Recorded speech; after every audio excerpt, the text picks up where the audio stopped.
Warning, the following podcast is rated 80s and is totes not suitable for some audiences. It may contain graphic sex, adult situations, strong violence, robot cops, Terminators, Predators, lethal weapons, and or Gary Coleman. Listener discretion is advised. And now, Rated 80s presents Comics on Film.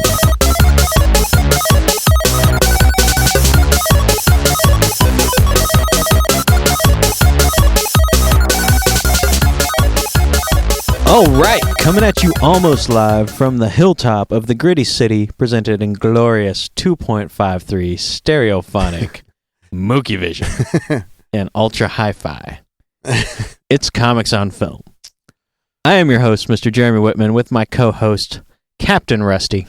Captain Rusty this week. Captain Rusty. Right. It's going to be a challenge to continue to get some prefixes for you. You're going to run into Monsignor Rusty. And we're going to have to go other languages. Things of that nature. Papa San Rusty. And it's like, I don't know, what prefixes are there for a name? There's Doctor, Count, Mister, Sergeant. There's every rank. Corporal. Every rank, yeah. Private.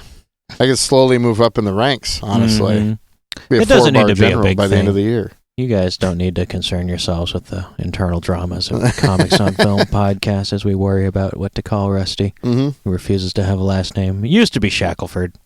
Yeah. We don't have to keep pointing that out. It's not like if they Google Rusty Shackelford, they're not coming up with you. They're coming up with an obscure King of the Hill reference. And speaking of obscure, we're going to do a movie battle today. Yes. With two films that you didn't think were too similar, right? No, they felt very different. Well, not very different, because they are very different movies. Yeah. But they kind of triggered me. One triggered the other. Yeah. I was reading Reddit/r/movies. Yeah. Some thread about something, and somebody said Smokin' Aces or Rock'n'Rolla, and I went, that reminds me of this other movie. We should watch them both. I'll bet you they're somewhat similar, and we'll do a podcast about it. It worked out. And they're very similar they're both insane. Yeah. They're both insane movies. One of them is rated 80s. Yes. One of them is absolutely over the top nuts. And just, more than Commando is rated 80s. More than Predator. You think? Oh, more than Commando. These movies, Commando did not know that rated 80s would eventually be a term sweeping America because of two comedians in the Tacoma area doing a podcast. They didn't know that. Because of a fluke. But Smoking Aces had a premonition about this, and they're like, let's just put breasts in it at every possible opportunity. Let's have a hooker fight. Let's talk about these two movies. Yeah. Let's do it. So Rock'n'Rolla is a Guy Ritchie film from before the Sherlock Holmes days, meaning it deals with London crime. Yeah. And a convoluted story. And it's a little bit crazy, right? How does this movie start? With real estate dealings. Yeah. It starts with it's a land grab. Yeah. It's we got some criminals, and like all criminals, they bought some land because that's, when you think of the mafia, you think of let's see if this price value goes up in this land grab. No, you don't. You think of cutting people's ears off. Numbers and gambling and stuff. But these guys, they're forward looking. They bought some land and they're looking for the long haul. Yep. They want to get some permits. There's apparently a convoluted system of permits in London. Yep. And they're going to grease the wheels with this Mafia Don guy and get the permits for their land so they can get a return on their investment. But he double crosses them, as explained in voiceover. Yeah. And they can't get the permits, so they give him the land for free and end up owing him more money. Yeah, somehow end up owing him They take a loss on it. They owe him a sizable amount of money. And that is kind of what kicks the plot into motion. Well, that and 7,000 other things, because it's a Guy Ritchie crime film. It is a Shakespearean comedy of errors involving mini races doing mini crimes in London. It's tons of setup. Lots of setup in both of these. Lots of setup. But that's par for the course for him, for Guy Ritchie. You gotta... Until you get to that Sherlock Holmes is Bruce Willis from any of the later Die Hard films. Yep. You gotta he sets the stage with several different casting characters of guys and a good 20 minutes of this movie is just spent setting up. Yeah. You've got this guy here. You've got that guy there. And this guy's doing this angle. That guy's doing that angle. The main story is that the Wild Bunch, there's a group of guys called the Wild Bunch. Mm-hmm. They're not very wild at all. No. They're just kind of guys. They're just the bunch. I would just call them the bunch. The bunch. The bunch. And there's only really three of them, so I'd call them the trio. Yeah. I'd call them the vanilla 3 is what I would call them. Well, one of them's black. One of them's black, yeah. Well, vanilla beans are of a shade of dark, Anyway, so yeah. Tom Hardy. So, the Oreo gang, as you would like to describe them, the reverse Oreo. Yes. The reverse Oreo gang owes the big bad money, but the big bad's also got a deal going on with the Russian gangster or businessman who wants to do his own land grab in London and against the law put up condos or something. Yeah. Like I said, these are horrible criminals, ladies and gentlemen. They're dangerous John Gotti types. They're like the people you would elect. Mm-hmm. Basically. It's like Congress as a comedy that involves crime. You can see the bad guy running for mayor later. Probably, winning. So the Russian wants to do his land development deal, and the big bad that the Oreo trio vanilla guys owe money to, he knows how to grease the wheels of the London government so that he can get the permits. The permits. That's the whole reason everybody for needs the Russian guy. Which I do a lot of construction in my daily life because I'm a successful stand-up comedian. And a permit is very easy to obtain, and there's no political figures involved. You just go there, you tell them you're going to do it. If there's a license involved, you give them the name of the person who has the license and the license number. But London's different. In London, you need the mafia to help you build a thing. Yeah. So the Russian guy, he's a billionaire, evil Russian billionaire. And he wants I haven't seen one of those in a movie before. Just every James Bond since 1998 forward. He wants to build this thing. He's, I'm going to do it. And so the big bad guy, the evil guy, goes, okay, it's going to cost you 7 million euros. Yeah. Which I believe is like $14 million. Yeah. He's like, we also just need this in briefcases. No receipt. Yeah. Like, it's a crazy idea. You're just going to give that to me, and I'm going to give it to the people counselor in charge of making the permits. Yeah. He goes, okay, I'll give you 7 million euros, even though I barely know you. Yeah. And I'll give it to you in cash, untraceable amounts. And you can also have my lucky painting. Yeah. This deal's going to go so well, I want to give you my prized lucky painting. Because I'm a superstitious, crazy person. And I don't drink because I'm breaking one stereotype. I don't drink, but I'll make you drink. Here's my lucky painting. Yeah. You have this painting and go set up all that for me. I'll get you the money. And then 2 things go wrong. One, his accountant, foxy black woman. Yes. Who she's just bored with life, so she's taken on robbing the mafia. Yeah, why not? Whenever opportunity presents. She calls up the Wild Bunch, the Vanilla Oreo trio, and she says, hey, I'm going to bring $7 million out of a bank from the Russian mob. Just 2 boring tax accountant-looking guys will be protecting it. Steal it. Yeah. So they do that. They do that. The Wild Bunch does that. The other thing that goes wrong, the painting gets stolen. Ends up missing. We don't know who stole it. We just know it's gone. You never see the painting, by the way, which I think is a cute touch. Yeah. Never see the painting. So you've got 2 plots going on there. You've got the painting's missing. The whole underworld now is looking for this painting. You have $7 million disappeared. But they're not really looking for the first $7 million. No, they kind of don't care. Yeah, it's a weird plot point. It's like, hey, you're Russian mafia. Yeah, the Russian Someone guy's stole like, $14 million American dollars from you. It's like, oh, that's a bummer. Let's do it again in the exact same way. Yes. And tell the accountant to get more money out for us, like it's just an ATM, and then deliver it the exact same way, leaving the exact same time in the exact same place. Just put a little bit more protection on it. Yeah. That's all. Just a couple of quintessential, stereotypical fucking Russian crazy gangster guys to go with the money this time, because that'll protect it. Wonderfully awesome Russian guys. I've never seen a person who both looks emaciated, like just emaciated, so thin. Yeah, emaciated. The Emaciated Proclamation. That's his street name, actually, because they're very multicultural and they know a lot about American history and just linguistics in general. He looks like Bones. He is so skinny, but he is ripped 5 times as much as Bruce Lee. Oh, yeah. Like, it's like, did you get really buff and just go to a doctor and have them cut all the fat out of your body, specifically your face? Because his face is like, it's like Skeletor. Nothing but cardio. Buff, skinny body. Oh, my goodness. It's scary. I worry about his health just watching the movie. And I should say at this point, this is my least favorite Guy Ritchie film I think I've ever seen. Now that I'm talking about it and thinking about it, it just kind of meanders. I kind of like it more than Lock, Stock, It's just kind of a showcase though. for actors he liked. Well, everyone likes it more than Lock, Stock, but if you're going to like something more than Lock, Stock, Snatch is your movie. Well, yeah. That's because Snatch is the greatest thing. You're not going to beat that movie. Yeah, That's you could, not but happening. not with this madness. As much as you It's try. called Rock'n'Rolla. We've been talking about it now for at least 10 minutes. We haven't even gotten to the Rock'n'Rolla part of it. Because the Rock'n'Rolla guy just shows up in the middle of the movie. He's a crazy junkie. Yeah. He's faked his own death and stolen his dad's borrowed Russian mafia lucky painting. Yes. Well, you don't know. Because he likes it. Yeah. It's to get back at his dad. Well, he doesn't like his dad. This movie does a thing where it's like, his stepfather, the Russian or the British mafia guy who hates immigrants. Yeah. He hates them. He'll take their euros. He'll take them.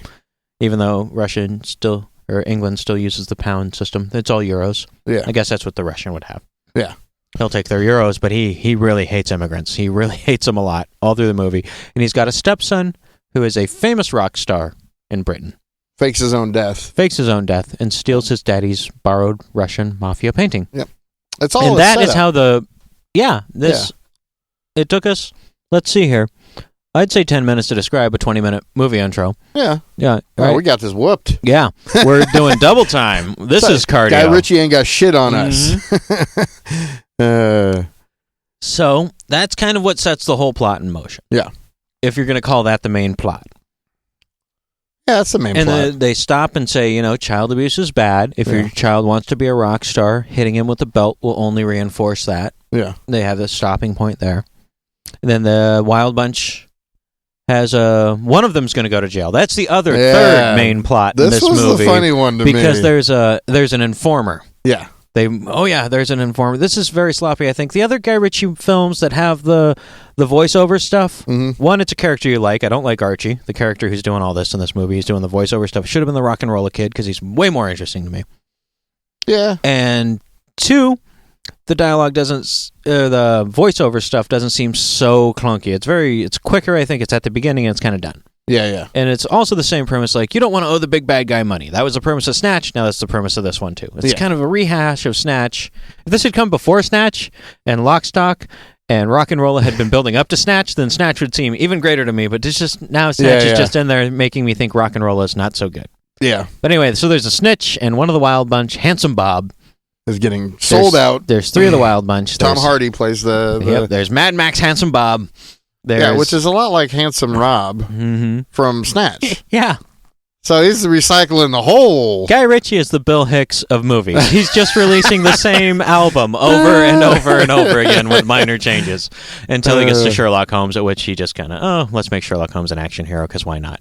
So Handsome Bob's going up for a 5-year bid. Yep, because they got a snitch. There's a snitch, which you're led to believe by the voiceover and the logic of cinema. The snitch is like someone in their little crew that hangs out at the bar they hang out at. Yeah, you think Spoiler alert, that's not true, but it seems like it would be just one of their friends, but it's a higher placed mafia informant than that. But he's going to go away for marijuana, which never shows up in the movie ever.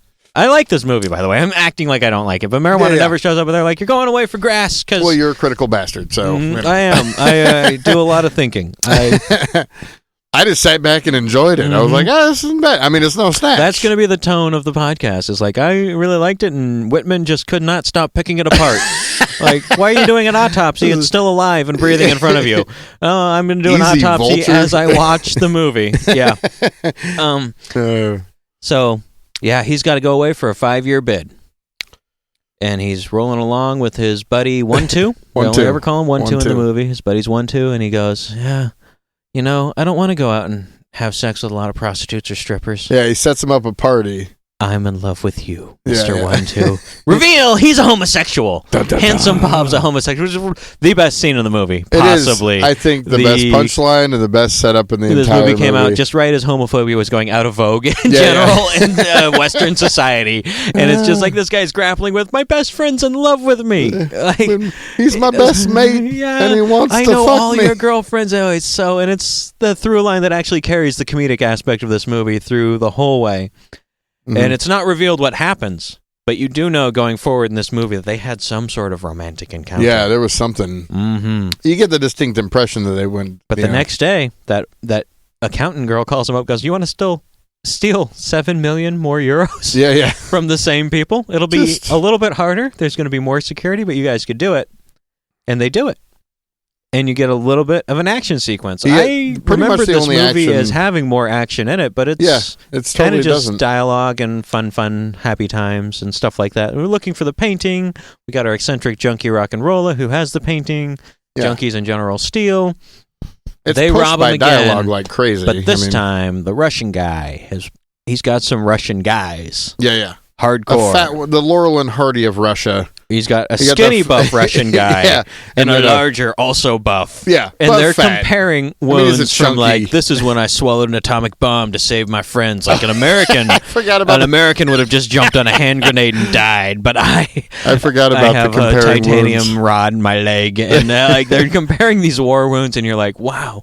These guys are going to mess up the Wild Bunch. They're really, these are way harder criminals to deal with. But then they get hit with a truck. Yeah. Which you would think would stop most people dead in their tracks. But that leads into a good 8.5 long minute. Yeah, it was This is the other great comedic sequence in this movie, because every time you think they've put these guys down, they get up like a robot chasing Sarah Connor, like walking out of fire. They get their vest blown off, and then they get not so mortal wounds, and then eventually with a pipe. And like, I'm gonna run them over with the thing that flattens asphalt. Yeah, like, the part that was amazing to me was because he snatches the bags, and he starts running away from them, and those guys start chasing him. The skinny dude's out somehow. I forget how. Oh no, he gets shot and knocked out. Both by a gun. Both of them keep getting like taken out, just like a whack-a-mole thing, where they're out for a minute, and that just gives them enough time. The good guys, guys in quotes, to think that they've won, and then the other one comes back up,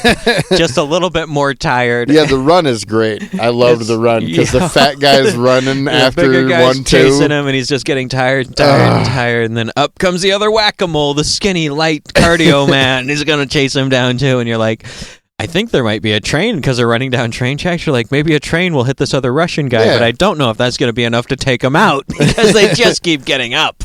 And they didn't. In the end, there's that great scene where it's done. He hits him with the pipe, and he's running down. Like 1-2's running away from him, and they're just like looking at each other. Yeah, he's like, I can't chase you anymore. I won this but time. I will come for you. Yeah. Because exactly. I'm Russian. And if you've read any history, the only people who've ever defeated us are the Mongols. Mm-hmm. And we're actually waiting about 7 more years to make sure that horses aren't better than tanks, and we're going to go into Mongolia and wipe those people out in a few years. It's like, but I'm coming for you this week. And 1-2's like, I'm all right with it. Yeah. But I'm really upset that I danced with my buddy. Yeah. Does that make me gay? And there's a long conversation at some point about like, no, you can dance with a man and not be gay, and he's a great human being, and you should love him for who he is, but you don't have to get physical with him. Yeah, and the other dude of the Wild Bunch basically says, no, he was getting sent up. You're his best friend. Yeah, basically, let him suck your dick. Yeah, I mean, you know what? Don't be gay about it. Yeah. Don't be a fag about being a fag. Just be a fag, bros before hoes. He doesn't want hoes, be bro. It's very progressive. It's very progressive. With the tremendous Stringer guilt bell trip from the wire. Remember when you were locked up 1-2? He took care of your mom 6 days a week. So what if he's a puff and wants to fuck you? He's like, and everyone else in the gang knows that he's a homosexual, except for his best friend. Yeah. Oh, it's great. It's very cute. Not as good as Brad Pitt being underwater thinking about punching that dude, though, and Snatch, then having a vision of himself coming out of water and punching that guy to the floor. That's one of the best things ever in cinema. There's no way to compare a Guy Ritchie film to a Guy Ritchie film. Just on its own. Like, they all follow the same guidelines, but they're just different enough. It's like comparing the Book of Mormon to the New Testament. You're like, I like Jesus' original work better. Yeah. You know what? I think it wrapped up the story pretty well. There was a lake of fire and a dragon, Mark of the Beast. But now what? He's in America? Come on. What's this fanfic? Book of Mormon people? What? Come on. It's like having another Star Wars trilogy, which we all hope is good. It fucking better be. Mm-hmm. Then Spoiler alert, Luke Skywalker is gay and in love with Han Solo in the new Star Wars.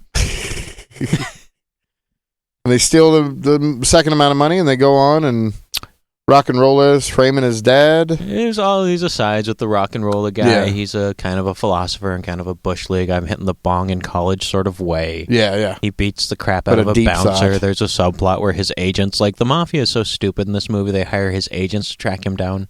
Yeah. Just break some fingers. If they don't, if they know where he is, they're going to tell you because you broke their fingers. If they don't, then you continue you have to find this painting. Yeah. It's the Russian guy, and he hires war criminals to fight for him. It very lackadaisical. Yeah, they're just like it'd actually be fun for us to bother his agents who own a bunch of dance clubs and turn off they have weird connections too for a mafia.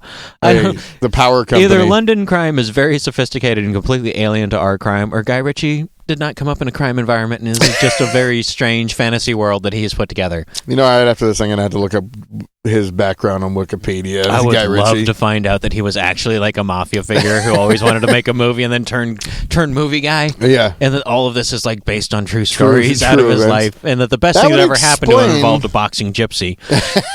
And everything else kind of pales in comparison. That would explain why they're so similar, if that's the story, honestly. I'm telling you, he's the Bill Hicks of movies. I'm telling you. So we decided, and then the movie ends. Pretty much. Everyone gets kidnapped. Everyone, yeah. The paintings passed around like the village bicycle in a movie about China. Yeah. I used to think that all Chinese people just could pick up any bike they wanted, because in Chinese movies, all the bikes are black and they just grab one off the street all the time. How do you know which one's yours? That's what I thought, Yeah. but I asked my buddy Tony, who's Chinese. He's like, no, that's just the thing Americans do in movies. Because they don't understand our culture at all. It's not quite racism. It's just, you people are ignorant and it's dumb. But I love living in this country, he said. Yeah. Tony said many amazing things. One time we watched Full Metal Jacket, and we're watching the scene where they're sleeping with their guns, and they do the long diatribe about their guns, and he goes, on the other side of the world, they're doing the exact same crap. I never thought of it that way. Yeah. I'd only ever thought of America as superior militarily. But you have way more guys. So let's not fight China. No shit. So everyone gets kidnapped by various factions. One two's horror of actually having gay sex is about to come true because the Russians have tracked him down.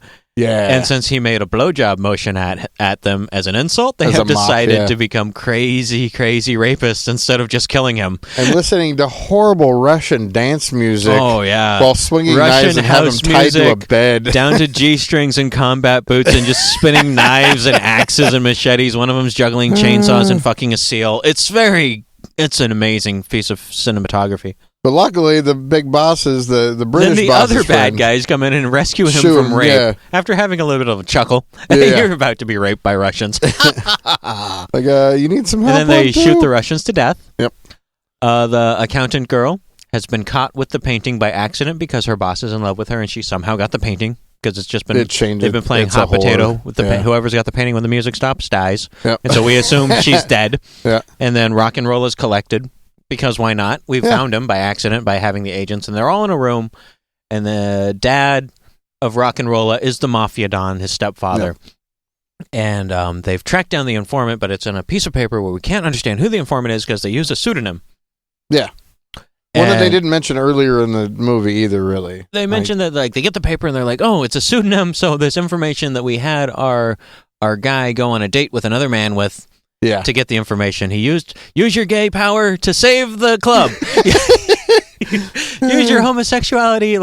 When will it come time for me to use my power, says Iceman. Well, now you can be gay and get us our information about who's the informant. But then they get the paper and you're like, that's useless. It just says Debbie Shortcakes or something is the informant, because apparently the London justice system, and I don't know enough about it to say all this is made up or all of it's true, will register an informant under a fake name. I know in The Wire that happens, and The Wire is the Bible of American crime. If you want to know how to do American crime, watch The Wire. It's that good of a police drama. And so they're all there, and Daddy is mad at the Rock'n'Rolla boy, and Rock'n'Rolla boy is mad at Daddy because he beat him and sent him to reform school. It is a genius thing the way the kid set it all up. He stole, just to get back at his dad, because he fucking hates him for all the abuse. Mm-hmm. He stole the painting, knew that it was the mob guys. To me, the painting theft was because he's just a crazy junkie, and the painting spoke to him, and he was wandering through his dad's house looking for, ramen or whatever. It seemed like he set up the whole thing just to frame his dad so his dad would get fucked up. That's why he couldn't return the painting. You can take many things from many films. Oh, yeah. I have a buddy who thinks that Forrest Gump is a libertarian propaganda film. Right? So we got different things out of this. I thought he just stole the painting because he's weird and stupid. No, I think it was payback. And he's... Well, yeah, maybe. Well, I mean, it's because he doesn't like his dad that he steals from his dad, just because, you can't shoot me, I'm your kid. But he can shoot him. In the final scene when they're all lined up. Oh, yeah, he's gonna narc on his dad, and the dad shoots his stepson in the side. Before he can give up the information. And then somebody's like, old man, you don't need guns, Grandpa Simpson, you're crazy, and pulls the gun away from him. Because the kid was about to give up the whole game, though, and the whole game is, spoiler alert, his daddy is the informant that's been dropping dime on everybody in the London crime scene. So he's like a mafia don thing, except they say they're not really the mafia. Yeah. But they seem to be the mafia. They're doing mafia stuff. They're a realty company. But they have mastered the art of slapping a man into submission. That's a big plot point in the movie. They are. There's like a tutorial snacking. on how to slap a person in the middle of this movie. Not since Boondocks. Lord, please guide my pimp and to smack a hoe, like in Boondocks, right? He's like, here's how you smack a man to send him back to school and blah, blah, blah. And so the slapping mafia, England's slapping realty mafia. He shoots his son. His son's like, but daddy's kind of the narc. And they're like, we don't believe that. The other guy in the vanilla reverse Oreo wild bunch that I just call the bunch, the trio, has the paper, gives it to second in command of the mafia. Mafia guy opens it up and goes, you, guy in a wheelchair, who's the don of this mafia, you're the informant. Yeah. I'm going to kill you. But in the meantime, all the principal cast has been taken away by people who are going to murder them. Yeah. But there's going to be a change in management.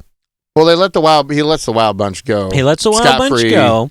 But the Rock'n'Rolla and Ludacris, who is his agent, and another guy, his other agent guy, like Jeremy Piven, his two show the linking DNA. Yes. The common ancestor to these two films coming up, Jeremy Piven. They're all taken away, and they're going to be murdered on the orders of old Mafia Don, who got, it's so hard to keep these plot lines straight, got his legs broken by the Russian for painting theft. Yeah, for him not returning the painting. Yeah. Which I honestly think was a setup for the kid. So I think, I'm pretty positive he informed. This is a George Bush did 9/11 level conspiracy theory. Watch it again. There's a plot point where they're both just kind of like, I think the Russian's double-crossing me. And the Russian's like, I think that the British guy is double-crossing me. Yeah. And then he just decides, and don't go golfing alone without any of your thugs when you're dealing with mafia people. Yeah. Don't go anywhere. Bring your thugs with, if you're going to be in the mafia, life pro tip, listeners of Comics on Film. If you're going to be like a person who throws people off a boat and kills them, or puts their head at the end of a bowling alley and then rolls a bowling ball, and 7-10 split, whatever your kitschy phrase for murdering a subordinate is, never, ever, ever go anywhere without several trusted thugs. Yeah. And don't ride in the front seat of a car. But definitely don't go golfing with the Russian mafia, who just lost 14 million euros and their prize painting. Because maybe that guy is going to have his subordinate break your legs with a golf club in 4 places, which is what happened. And the idea, and he actually says in it, he goes, halfway through their game of golf, they're deep into 9 holes or whatever. Mm-hmm. Then he finally goes, wow, it's a really beautiful place. Why is it so empty? And the Russian guy's like, empty. I bought it for the day. Yeah. All right.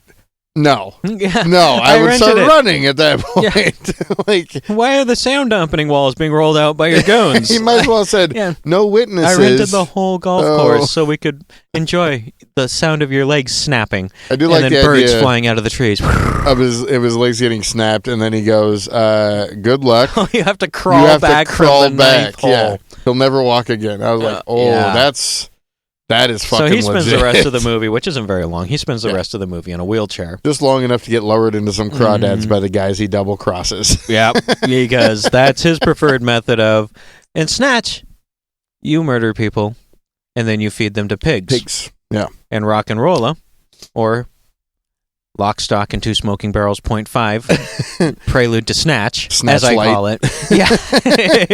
Less you filling. Murder people with crawfish who also take care of your body disposal. Yep. That's the thing. Done and done. So that's that movie pretty much. Yeah. And then it has Rock'n'Rolla after saving his buddies with violence and making sure his dad gets killed. Yeah. Killing a bunch of people. He goes to rehab. Gets clean. Comes out of rehab with a new haircut. So they waited a while to shoot the scene. They gave him a beard.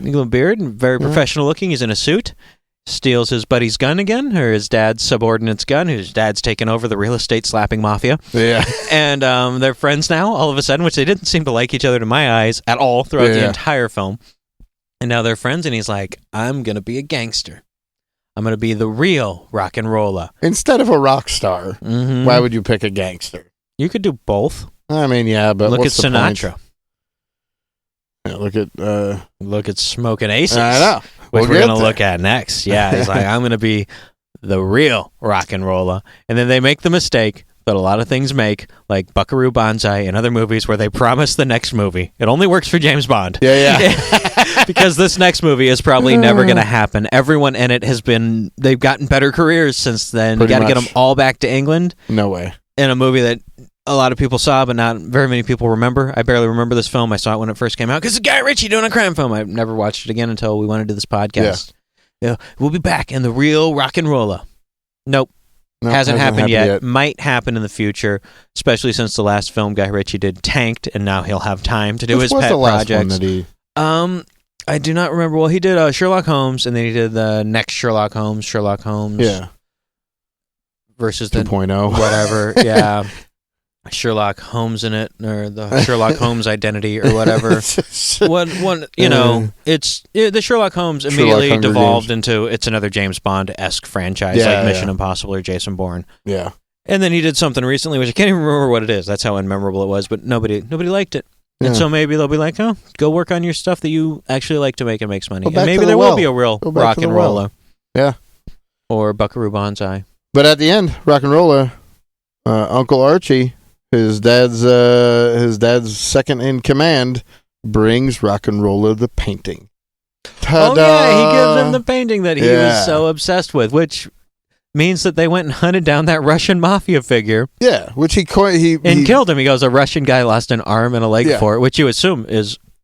So they've moved up from slapping people. Yeah, you took off two of a man's limbs. And didn't say he was dead, so you closed that like with an iron, like in Boondock Saints. Like, I mean, they have really. Hey, there's a new boss now for the mafia. I'm not going to be a soft slapping mafia don like my friend in the wheelchair who I fed to crawfish. We are going to be hardcore chainsawing off limbs. And speaking of chainsawing off limbs, this movie is going to be compared and contrasted to our next film, which we'll come back to in a moment. Smokin' Aces. Yeah. Chainsawed assholes. What is the secret of this enchanted book? What wonders are hidden within its pages?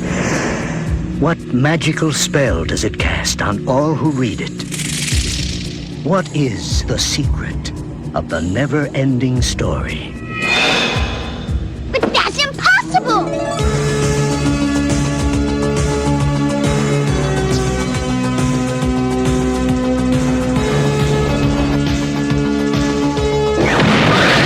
Will enter a world where a young boy's imagination becomes a vivid reality. The world of Atreyu and Artax, the Rockbiter, and a good and kind gnome. A world that is vast and eternal, treacherous and dazzling, unforgettable and free. Yeah! For anyone who's ever made a wish, believed in a fantasy, or had a dream, this is the never-ending story. Okay, ladies and gentlemen, welcome back to Comics on Film, where we are doing our compare and contrast movie battle episode of Rock'n'Rolla versus Smokin' Aces. And we're on our second movie, Smokin' Aces. We are bringing it around. I'm doing an audience refresher because both these movies like to stop and kind of refresh the audience, but in a good way. Yeah. Keep telling you what's going on, you know. Lots of movies do that, but in a clunky way. Both of these do pretty good. But yet, we are on a second film, Smokin' Aces, which is, in a lot of ways, kind of the same. It's a crime drama with a lot of kooky characters. Lots of moving parts. Sort of a rock star at the center. And a comedy of errors. But this comedy of errors involves a lot more blood and breasts. A lot more comedy, really. Yeah, a lot more comedy, blood, and breasts. And it is a frantic. It starts in an FBI van. They're surveilling a mafioso. And even that is cut frantically just to kind of tell you, hey, this movie is going to move really fast. And we are just going to cut. Even though we're in a space the size of a porta potty with two guys, you know, they have a little, hey, they're friends. And then we're cutting around and we're going to set up this plot. There is smash cut between two guys a foot away from each other. Back and forth. Drama, dialogue. Oh, there's a murder going to happen because Aces Israel. There's a hit out on Aces Israel. The magician. voted Las Vegas Performer of the Year. He is Penn and Teller rolled up into one mafioso second tier. He's broken off from the main mob and started his own secondary mob, and the mob doesn't like him, and he's good with cards, and every hitman in North America is going to come and converge on him sometime later this week, along with Ben Affleck, and he's going to get killed, and his heart's going to... We want to remove his heart. Yeah. So what happens is, the main mafia guy, he's old-timey mafia guy, he's in bed, oxygen tube in the news. Yeah. In the news. In the news, in the nose. You know, he's sitting there, I want Buddy Ace's Israel's heart. Then his buddy hears it, but he mishears it. Second in command of the mafia goes downstairs and goes, he wants Buddy Israel's heart, but I want it instead, so I can take over the mafia. So I'm going to offer $1 million bounty on Buddy Israel. And that will attract a collection of colorful killers from about the country. Like 97 assassins sign up for the $1 million bounty. Every member of the Wu-Tang Clan is coming, and they've all got their own album and their own style, and it's going to be some hip-hop. And Alicia Keys is coming. Yeah. And Deadpool is coming. And Common's coming. Everybody's coming. So you've got the one guy, he's hiring the Swedish hitman, air quotes hitman, to come in and take his heart. And then you got the other mafia guys like, I also want a hitman to come in, put an open bounty, and hire the nihilist from Big Lebowski with a methamphetamine problem. They're crazy redneck assholes. The worst hitmen you could possibly imagine to do a hit. Just absurdly They drive chaotic. the Munstermobile. Yeah. And they're neo-Nazis. Everything about them screams crackhead murderer. I think one of them has that tattooed on his forehead. The other one has it, built into his platinum grill. Yeah. Crackhead murderer. And they're going to come and kill him. And then Alicia Keys and her lesbian not girlfriend are going to come and kill him. And then Ben Affleck, God rest his soul, is a bounty hunter. Yeah. He's a skip tracer.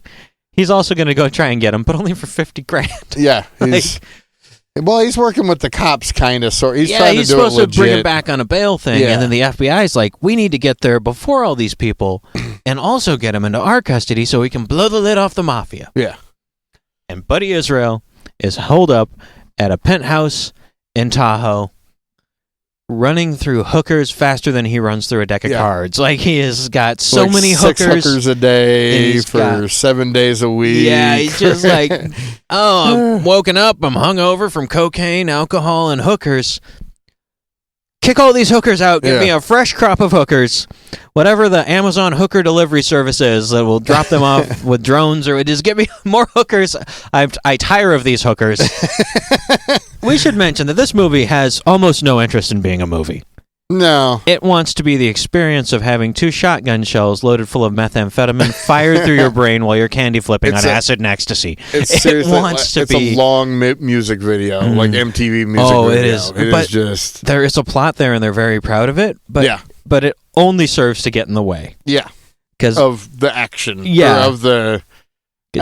You just 90% character development and then some action. It's like really watching Bloodsport action. as a kid, and you're like, why is there a relationship going on between Andre the Giant and Jean-Claude Van Damme or whoever? You know, that guy. Why is there not more bone breaking and chopping through ice blocks and shooting your chi down to the bottom ice block and blowing that one? There should be more. But this movie, Shadow plays it out. It sets up, there's also a Hispanic killer that we've forgotten about.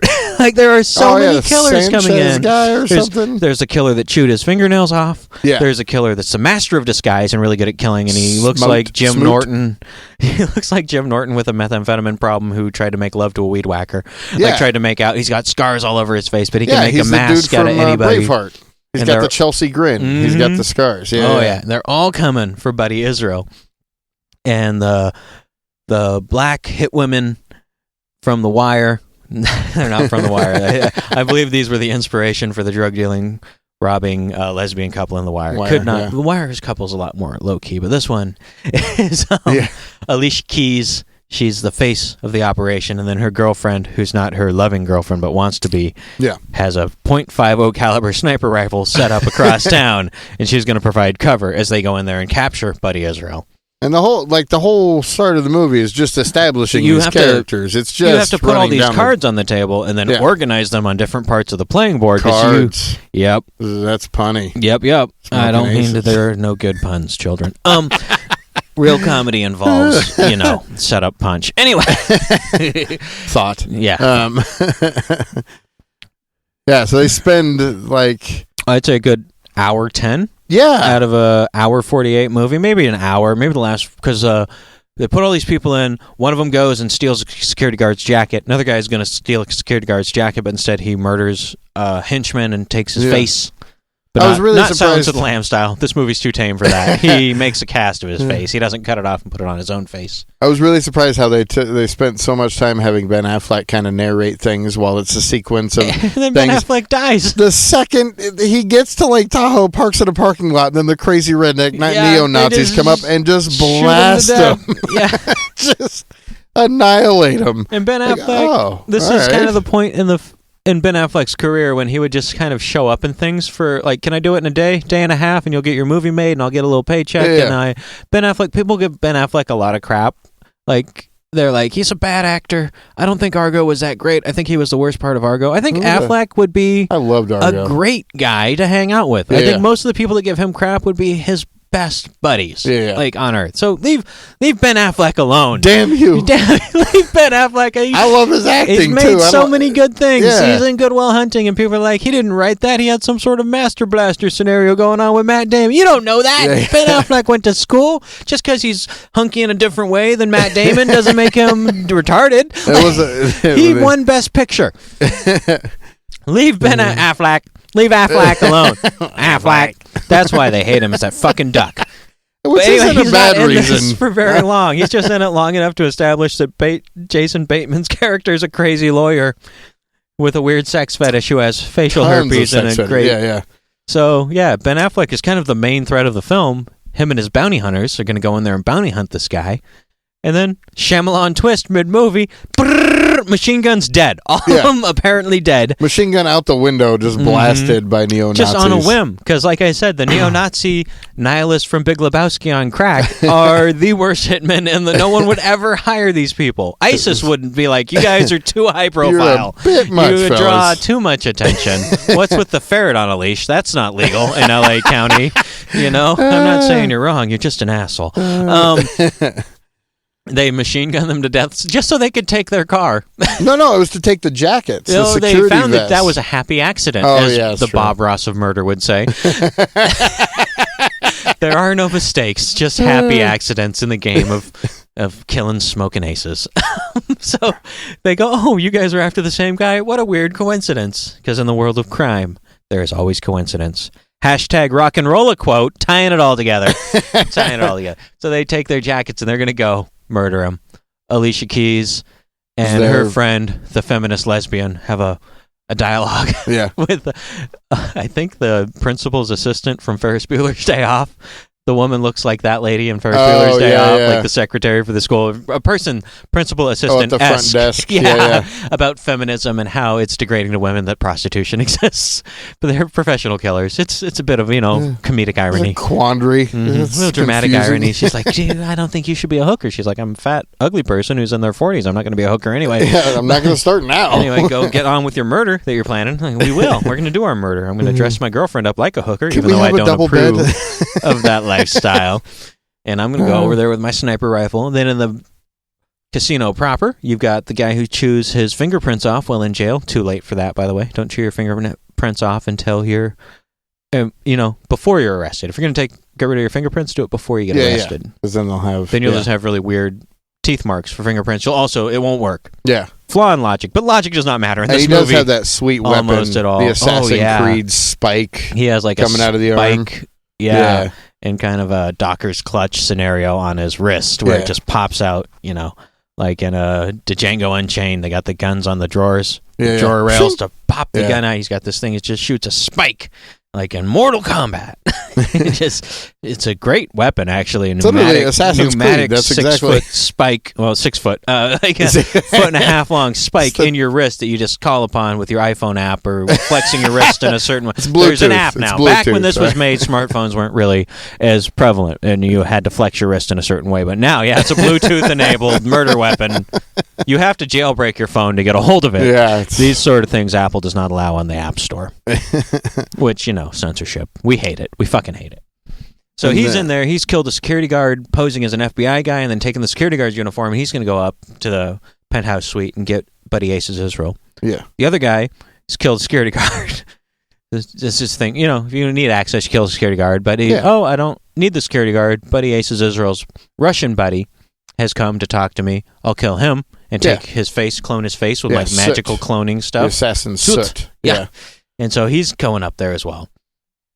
And everyone is like, this is all building to everyone making their way up to the penthouse. And you got the FBI agents also just flew in. It's a brilliant plot. Like everyone's going to get there at the same time. Same exact time. And it's just going to be madness. The FBI agents from the van are on their way there. I think the Baldwin.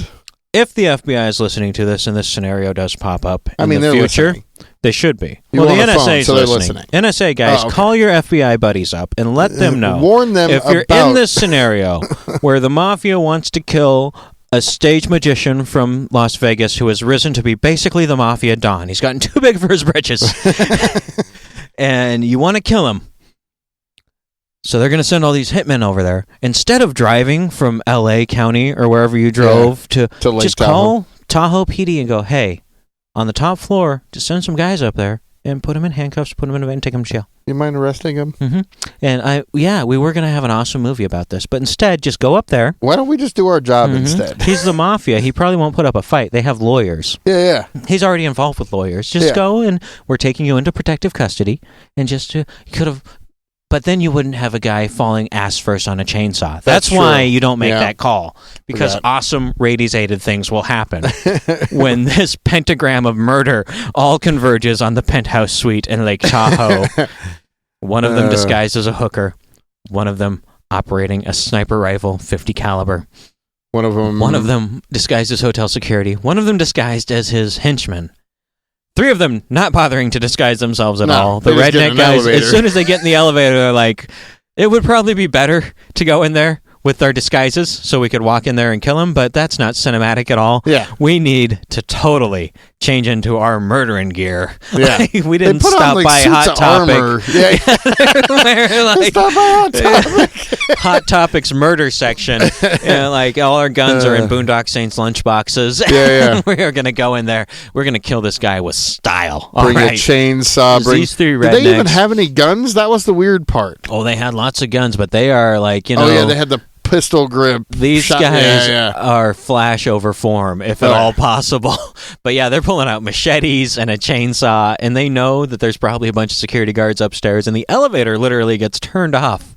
While they're going there, one of the guys somehow in this huge rambling plot says, turn off all the elevators. And you're like, oh, they're done, right? Unless they got like a way out of that elevator. Yeah. Usually in a movie, you can just get out the top of an elevator. There's nothing, but really in real life nowadays, you can't. I look. Every time I'm in an elevator, I look and see like what tools would I need? Do I have them on me if we get in like a speed scenario? And the rednecks and figure usually it out. They're like a security screw to get through that vent now. They don't just let you get on top of elevators because dick kids in New York ride elevators and die. And so they locked them all down because these asshole children in New York. Those ruined it for everybody. Yeah, they ruin everything. You used to be able to like smoke cigarettes at the mall and fuck children. Don't fuck children. Don't fuck children. No. What are you doing? The concept of children, though, and don't take them places and ruin things for me. All right. I don't like that I go to a bowling alley and I want to buy a condom because I'm a classy guy. I hook up at bowling alleys and I go in the bathroom. That's where you get the best rib. You get the gentleman's love kit, right? Like the old school. You go in the bathroom, it's like 75 cents. You get like a condom, and then 75 more cents. You get some lube because that's what a gentleman buys his marital aids in a bowling alley bathroom. But now that's replaced with aspirin.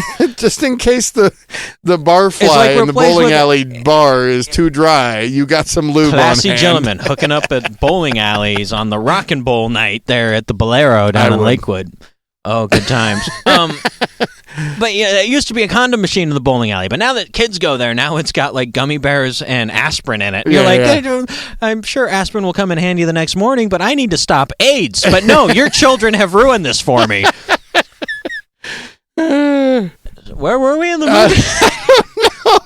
We went from them in the elevator to not fucking kids, and then somehow I like smoking aces, but I want to keep my aces to myself as well. Yes.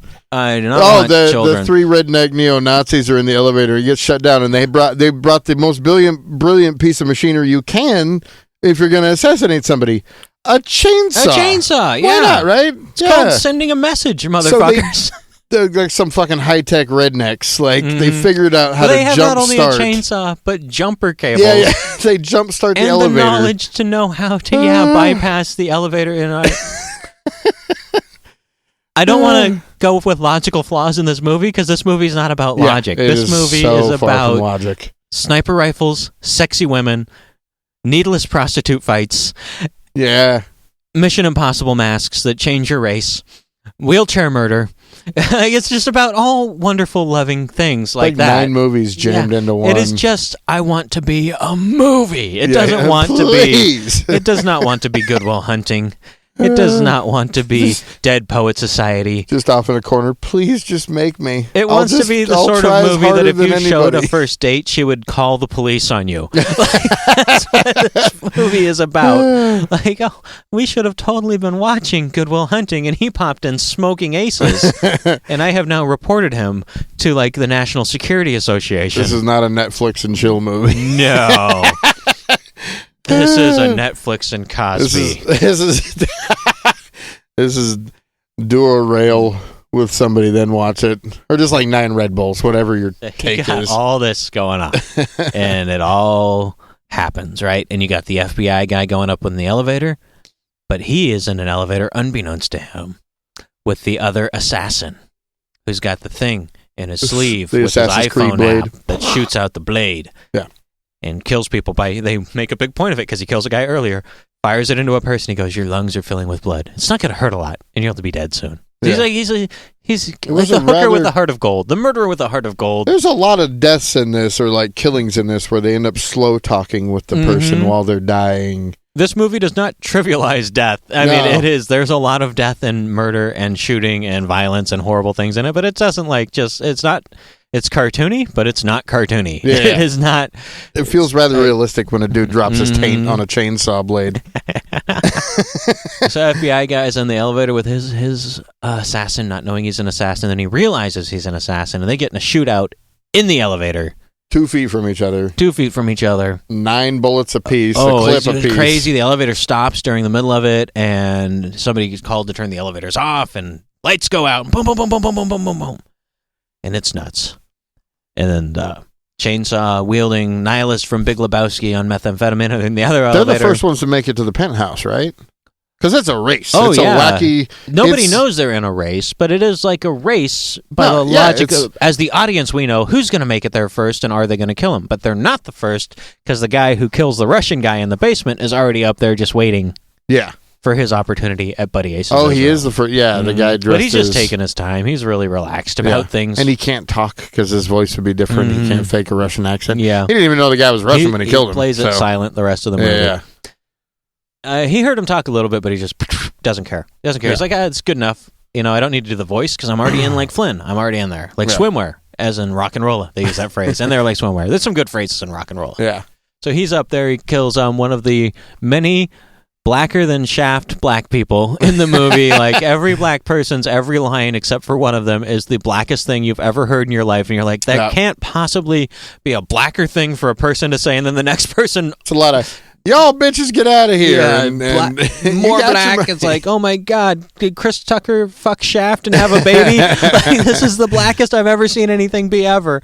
Alicia Keys' character through the course of the movie is less and less like that, but her partner the whole movie is like that. And I want to say that it's racist, but then again, everyone in this movie is all a horrible stereotype. Everyone's so it's like, the maybe it's racist, but the author's racist against everyone. So equal opportunity racism is somehow less bad than specific KKK racism, right? Like, which when Alicia Keys finally makes it up to the penthouse, or finally makes it.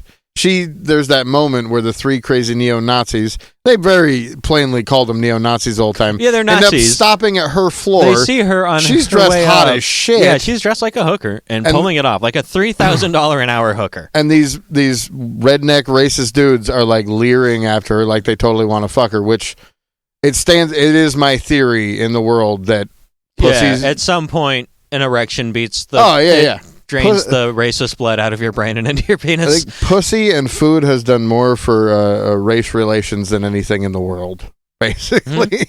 Yeah, every time I have Vietnamese soup, I'm like, yeah, the Vietnam War was a horrible thing, but look what we got eventually. Yeah. I mean, sorry, running naked napalm girl, but yeah, what is that? Yeah, we could have just been friends with the Vietnam people all along. Got their soup without all the. They used our Declaration of Independence and their Constitution. We had a lot in common with these people. Could have got the soup a lot ahead of time. Now all our uncles and grandfathers are very crazy guys. Yeah. Because of that war, you're like, I'm scared of him. I think he eats glass. He survived Vietnam. Like, he might PTSD at any minute. Yeah. No Vietnam vet in this movie. I think they missed an opportunity to have I think Vietnam they did. vet. Every other assassin except for that. Mm-hmm. So all these people shot down FBI agent. Everyone's going to coalesce in this area pretty quickly. But meanwhile, our bounty hunters, our Afflecks, are not all dead. Oh, yeah. You have one surviving Affleck who has had 3 of his fingers shot off with a bullet. And he was dumped in the lake, but the rest of them managed to convincingly play dead, apparently. And he gets out of the lake and he goes to a house. And this is where I fall in love with the movie forever. Because it's you. This is so non sequitur. Like he just stumbles to this house with 3 fingers blown off, knocks on the door, and it's answered by a crazy riddling up child with he's got the Karate Kid Rising Sun bandana on. He's in a full karate outfit. Coke bottle glasses. Nerd glasses. Yeah. Yes, like the guy. And he talks like the most ghetto fucking guy. Yeah, he's this insane 12-year-old who keeps trying to kung fu at him, and he just wants to get saved from he's at hypothermia, and he's missing fingers, and he's been shot and thrown in a lake, and this kid has no awareness at all. Doesn't give a shit. This is not the kind of kid who ruins condom machines in a bowling alley. This kid is money. This kid doesn't. He'll eat those condoms. He'll just put the money in and eat literally, them. The rest of this movie's good. Great action sequence and all. But just watch this movie for the fucking kid. This is an early example of viral marketing. I don't think they even knew, because just these sequences alone on YouTube, if they just existed independent of the movie. Yeah. And it goes back to it like 4 times. It's just crazy kid. And then his mother is just nuts too, but in a more muted, soft sort of way. Grandmother, yeah. Oh, yeah, because that's the mom my son's out boy. He's doing a stretch for B&E and sodomy. She says something along those lines, and he's just offhand. And you're like, oh no, he survived that only to face this new horror I do like of how having an old lady put him in a bathtub, and then the kid's kung fuing at his face and spouting Biggie Smalls lyrics. Oh, it's great. And at 2 points in the movie during these scenes, they cut to Ritalin bottles. Yeah. Like alone, sitting on a table by itself with the prescription. It just says Ritalin, 500 milligrams. Yeah, it's the indications that the kid doesn't have ADD. His mom just likes hopping him up on amphetamines. Serious amount of foreshadowing, because this is before ADD really hit the market. You know what I mean? Like, there's always been ADD. I know, but this was before it was marketed. Before everyone knew that it's methamphetamine and Hitler was addicted to it. So baby Kung Fu Hitler is doing Kung Fu at this guy's face. He's just DMXing at him like crazy. What, bitch? Yeah, he's like, come at me, bro. What you got? I think you eyeballing me funny, man. Oh, it's so great. He's the most nerdy child. And they probably did, like, the kid's probably method. They probably did pump him full of Ritalin for this scene. He's probably giving blowjobs behind jazz bones right now. Like, his life is destroyed. That's the price we pay for child actors, by the way. And it was worth it, really. Yeah, it is. I mean, it's not like I know him, so it doesn't matter. You watch sitcoms in the 80s, you're part of the problem, because all those kids went on to rob convenience stores and horrible things. But, that's like people get mad at, what's that, Justin Bieber? They're like, he got drunk driving and, he's dangerous, blah, blah, blah, blah, blah. Oh, no. Well, if you have a child star, 3 out of 5 of them are going to do crazy stuff like that. It's just, you want an omelet, you got to break a few eggs. It's like college football and date rape. The quality. If you want to enjoy college football, there is going to be a higher level of date rape on college campuses during the 4 years those guys are there. And when they get 12th to the man. And when they get to the NFL, they graduate to just wife beating. Yeah. That's or dogfighting, whatever. It's not fair to make a person famous in their teen or early college years and then expect them to be a normal person. That's not fair at all. And honestly, the quality of leave Justin Bieber alone. Put him and Affleck on a shelf somewhere and leave them alone. All right. And so then Smoking Ace is all these people shoot each other a lot. Yeah. It's amazing. I love the 50 cal from across the... This is everything I thought Rock'n'Rolla was building to. because Rock'n'Rolla puts all these pieces in play. Yeah. And then it kind of short little action sequence with some Russian guys. But this movie's like, oh, it's on. It is on. If you like action, this is your heroine. If you thought Kung Fu Kid and Jason Bateman were insane, we're doing it. We're doing it with chainsaws and machetes and the knife and the 50 cal sniper Assassin's Creed, rifles from like a mile sniper away. Rifle, mowing down FBI agents motivated by unrequited lesbian love. This is Shakespearean. Like, she thinks she's dead. They're blowing people up, blowing limbs off, all kinds of craziness. It's so beautiful. They fly a million miles away. Like, you hit with that 50 cal. And how much would you guess this movie was made for? How much would I guess? Well, I know how much. Well, guess. But if you had to guess. If I had to, I would probably give it around 20 mil. 20 million? With inflation. I mean, if you were going to make it today, it's probably like the latest James million. Bond, the one that came out last week and everyone kind of hates from everything I've read. Which one, Spectre? Spectre. Yeah, a lot of people don't like that. $300 million. That's how much it cost? $300 million. That is stupid money. This movie cost $17 million to make, which is $1 million less than Rock'n'Rolla.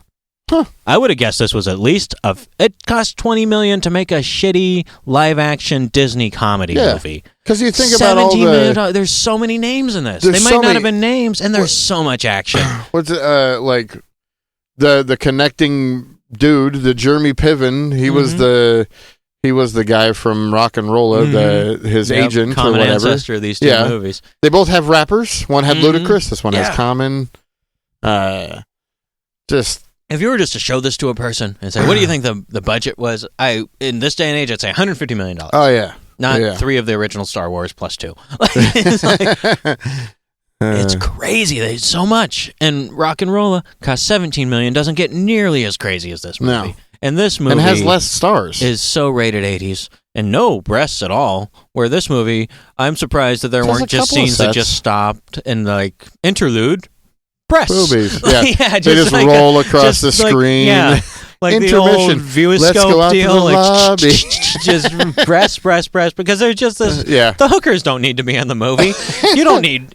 I had one hooker last night because I'm a degenerate and we passed her around. That's usually how you would make an $18 million movie. Not 9 of them 9 every of them day. And then have them have a needless fight. Because a hooker that was fight cool to is me. I'm sorry. amazeballs. Half naked. Have one of them fall through a table. Just because she's clumsy, not even like, there hasn't been an action beat in a while. Throw a hooker through a glass table. That'll keep their attention. This is the film Michael Bay would make if he was doing a pound less cocaine a day. And then they all make it up. Do they? I mean, almost no one dies except for the neo-Nazi crew because they're Nazis, has to die, so they all die. 2 of them in glorious ways. Yeah. There's one of them's wielding a machete and he gets gunned down somehow. You know what? Weak sauce. You know how a real man dies? He's swinging a chainsaw at one of the subordinates to Smoking Aces. And it's not going well for him because the Smoking Aces guy, despite being in custody... Alicia Keys gets to kill him. Nope. Alicia Keys does not kill any of these guys. Yes, she does. Nope. She shoots his I'll prove home. it to you in the next 30 seconds of dialogue. So, he's in custody by the actual FBI, but he manages to get his zip ties off with a knife because the machete guy has been knifed out of the game, right? And then Alicia Keys, he's about to get shot by the other guy, but Alicia Keys comes with the gun to the other guy's head. The other guy gets in the elevator and leaves. This is after. Before that, the other guy who has been zip tied together, he knows something's going down because that elevator's coming up, and a good long slow play scene where there's all this smoke coming from the chainsaw engine out of the elevator lobby, and security's got him. He's like, oh no, something's going. So he moseys onto the background. He knows something bad is about to happen. He moseys. They come out. Hot topic murder. Murdering people left and right. They're gonna, little zoomies thrown in there too. They open their Boondock Saint lunchboxes, they pull out their guns and their knives, and one of them's chainsawing people to death, and these are like a Death Wish squad. It was like the mall in 94. Oh, it's so good I can't breathe just thinking about it. I'm getting so wet. Because they have like strobe lights and one of them's wearing a live cobra on his body, and they're shirtless and they've got like vampire stuff going on and tattoos. They come out and these other guys are just like is this a dream? What's going on?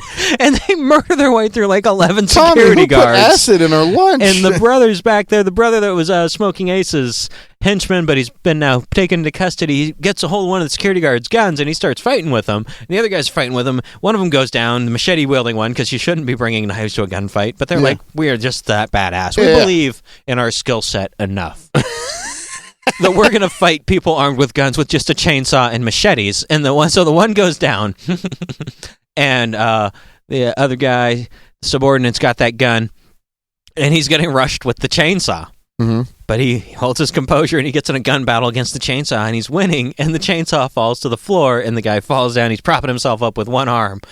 And Smoking Aces does not have weak subordinates. He takes out that arm. Yeah. Like a video game. Like a guy who's perfect at GoldenEye. like that dick you don't want to play GoldenEye with. He can just hit his target every time. Takes out that arm.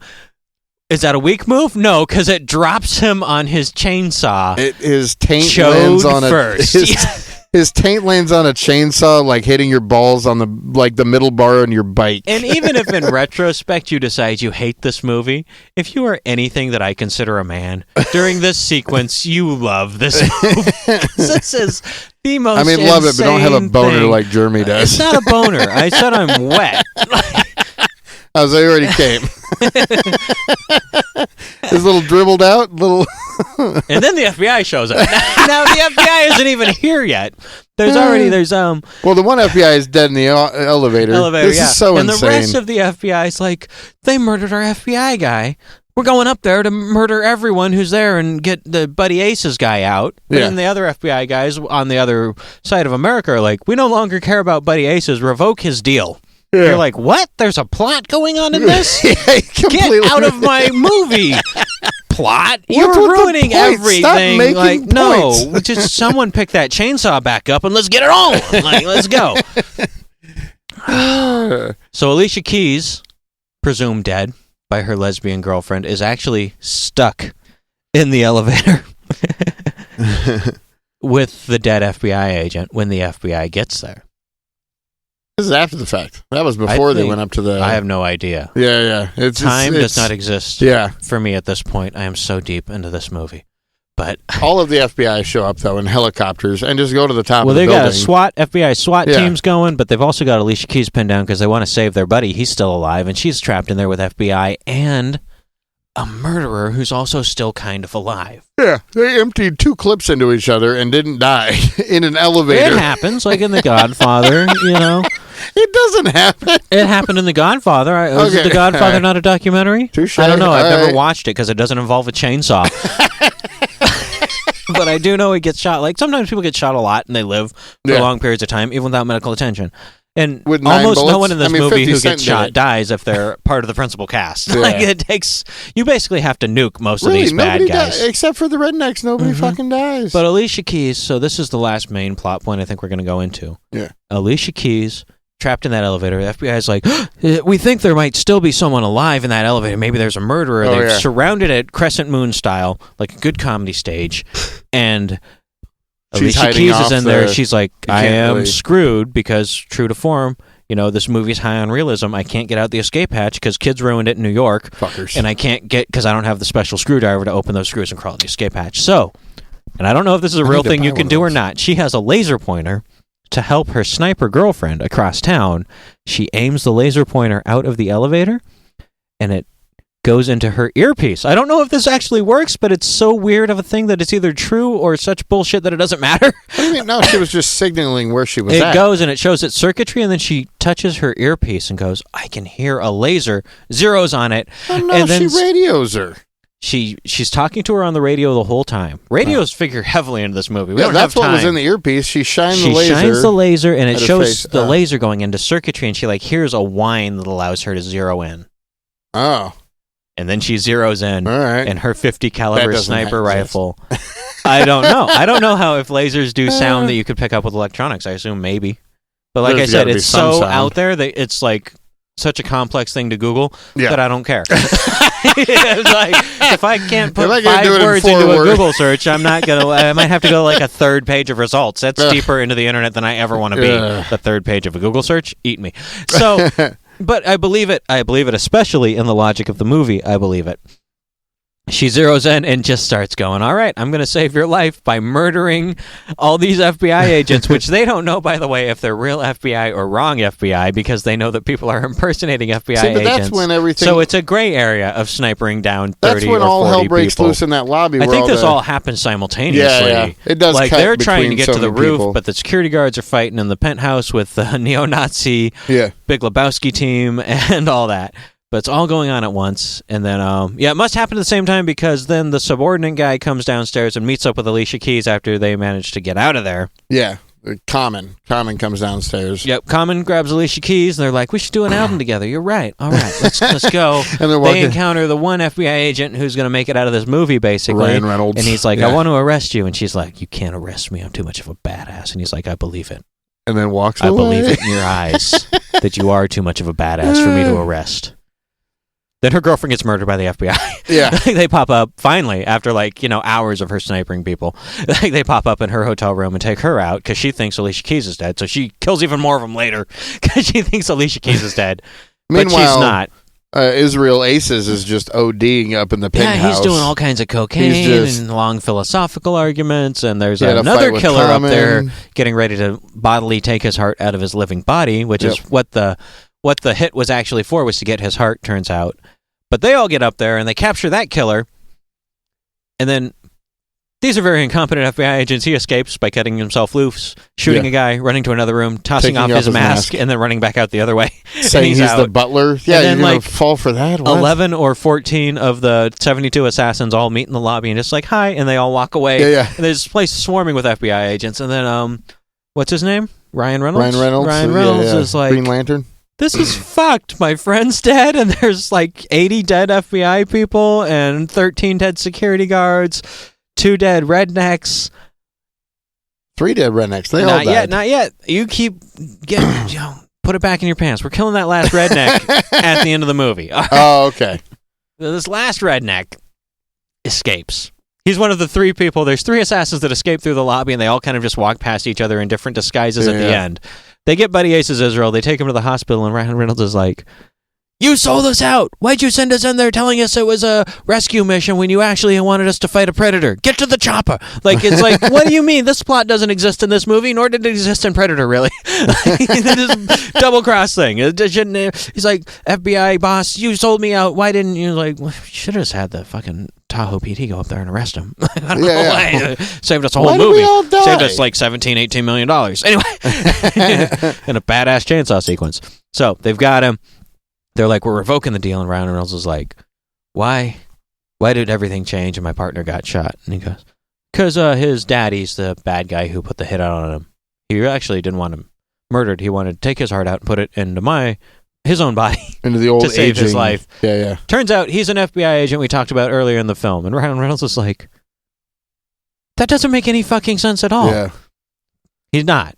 But he should, because it doesn't really make any... There's this plot that they insist on having in the movie, and you don't need a plot. This is the Do the Evolution music video. This is the greatest thing ever. Not a lot of people know about it. It doesn't need a storyline. It just needs one animal eating the smaller animal, and Alicia Keys standing down Ryan Reynolds with a gun, and weird things about feminine. It just it's just a Monty Python meets action movie. It doesn't need to have an ending, but they insist. They're like, no, this was an FBI agent who got a lot of plastic surgery, and then we decided he was gone too rogue, so we sent another FBI agent to murder him. That didn't work. He got more plastic surgery, became the mafia don, and now he's the daddy of the Smoking Aces guy. And even though we wanted to murder him 20 years ago, we're not going to murder him now. We're going to kill Smoking Aces, take his heart out, and put it into the mafia guy so he can turn state's evidence, which Smoking Aces wanted to do. They're like, what? This doesn't make any sense. Where are the chainsaw redneck hot topic guys? Yeah. This is, I get it. You have to make a movie, but why? And so Ryan Reynolds is like, this makes so little sense that you make my head want to explode. I'm going to go in there and murder the 2. I'm going to kill them both. Both the target of my investigation, who I lost a partner, and his buddy. And Pulls the plug on both of them. Which he totally, like, that was the part where he just locks himself in the room. And is just like... He just goes in, apparently you can lock a hospital room, which seems like a bad idea to me. You do not want people to, in their hospital rooms, be able to lock the staff out, ever. I've been in a hospital a few times. I've never noticed a deadbolt. If it's a prisoner, you chain him to the bed. Again, we don't care about the logic of this movie because there is none. But... also, you know what? Have your life support perhaps on some sort of UPS battery backup system. Because Ryan Reynolds just pulls the plug, and they're all beating down the door to get in there and save him. Like, Ryan Reynolds is like, nope, no. Whatever. These guys are as dead as the Green Lantern franchise, which I killed also. We love you, Ryan Reynolds. Leave Ryan Reynolds alone. Leave Ryan Reynolds alone. You're going to save some unnecessary star every episode. I don't think I'm going to do that. All right, so now... we got to pick which movie is a better movie. Hey, the last redneck didn't die yet. Oh, you're right. We haven't killed. So stay on target. Oh yeah. So, the last guy that got his hands blown off. Affleck Jr. Three Fingers escapes. His Hills Have Eyes infirmary with karate, kung fu, Biggie Smalls, DMX child, and the hideous evil librarian redneck mother-in-law or whatever. They've nursed him back to health. They have that cool stand like he stands off with the last redneck in a parking garage. He finds him where their redneck track us easily car is. And he's like, you kind of blew my fingers off and killed both my friends, gave me hypothermia, and I might be a double amputee. I'm like, double amputee? What? You already have got it. Never mind. Give me the keys to your stupid car, which is probably wanted by, like, law enforcement. Yeah, he just wants to get away. And it seems like amicable. Yeah, it seems like he's just going to let him walk away. Because Christopher Pine, who plays Geordie LaForge. Captain Kirk. Captain Kirk. In the new Star Trek, the First Generation .5 Alpha alternate universe Star Trek franchise we have going on now. Is the only redneck, I think, out of the three that talks, and he's great. Every time he talks is great. He says so many wonderful things. Yeah. He's like, he slow talks to Ben Affleck. Have you read any, like, absurdist philosophy? Things are weird. Yeah. Yeah, he uses Affleck as a puppet. Yeah. And he's just and the guy with his hands blown off is just like, yeah. All right, well, go ahead. And he starts walking away. It's the great thing first of hanging the key on his one remaining finger. Yeah. It's just like a nice touch. Yep. You know? And then the guy with three fingers... has a gun on him. Yep. Has a gun on him. And he's just like... He lets him walk away for a while. And he's then just considering, should there be an end to all this violence? Nah. No, fuck Hot Topic and everyone who shops there. And boom, boom, boom, boom, boom. Dead eyes him. Doesn't even look. Kills him. Hashtag movie over. Yeah. That's it. So... We'll wrap it up on the next... Yeah, you want to take a break? Then we'll wrap this up. We'll do the verses. Smokin' Aces versus Rock'n'Rolla. I got a lot of good categories here, including Best Crazy Child and Best Homosexual Criminals. All right, let's take a break. All right.